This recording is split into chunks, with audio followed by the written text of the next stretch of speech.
In this lesson, we're going to be looking at collecting like terms and simplifying expressions. We're going to assume that you already know how to use negative numbers. So we're going to start off by simplifying. That means making simpler, making shorter. So if we look at our first expression, this is what we call expression, and the term, each separate one is called a term, and we want to gather together like terms, we have a look. These are all like terms, they all have a. So 2a plus 3a plus a is going to give us 6a. That's like having 2 apples plus 3 apples plus an apple.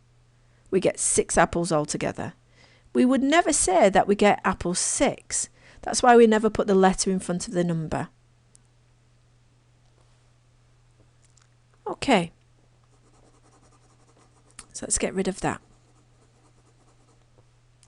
Okay, moving on to our next problem. Here we've got a mixture of letters. I've got 5a plus 2b minus 2a plus 3b. So let's tackle the a's first. Here I've got 5a minus 2a. That minus belongs to this term here. So altogether I've got 3a. Okay, now let's have a look at the b's. I've got 2b plus 2b plus 3b.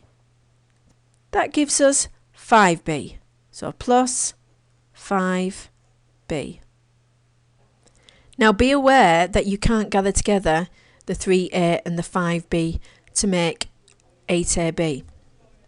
Because it's like apples and bananas don't party together. So we've just got to leave it as 3a and 5b. That's as simple as we can get it.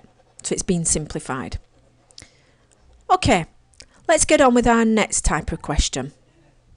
In this example, it's very much like the last one, except you need to be really careful with your negative numbers. Okay, I have 3x here, plus another 4x. That gives us 7x. Now let's look at the y's. We have minus 4y plus 1y. So that gives us minus or negative 3y. In this example, notice that we have x squareds.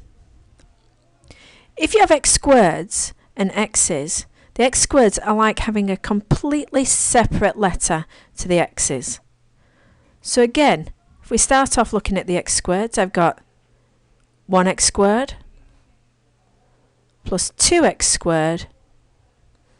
That gives me 3x squared. And now looking at the x's by themselves, I've got 2x minus 5x. That gives me minus 3x. I can't gather these together. That's as simple as they can be. X squareds cannot go with x's. Okay, in our final 2 examples, we're going to look at what happens if you've got more than one letter in each term. Here we've got more than one letter. Here we've got 3ab plus 2ba. Now you may think that these are not the same, but they are the same.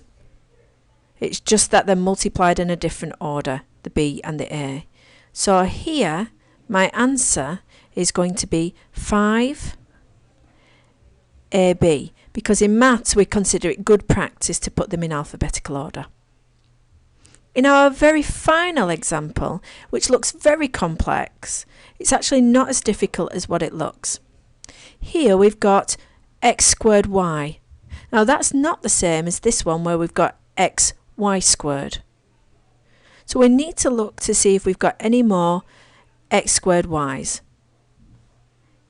Here I've got x squared y. So if I gather together this 2x squared y and this minus 7x squared y, that will give me minus 5x squared y.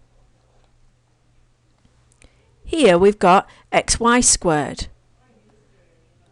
But oh dear, look, we don't have any more of those. So that will go in the answer by itself. Plus 3xy squared.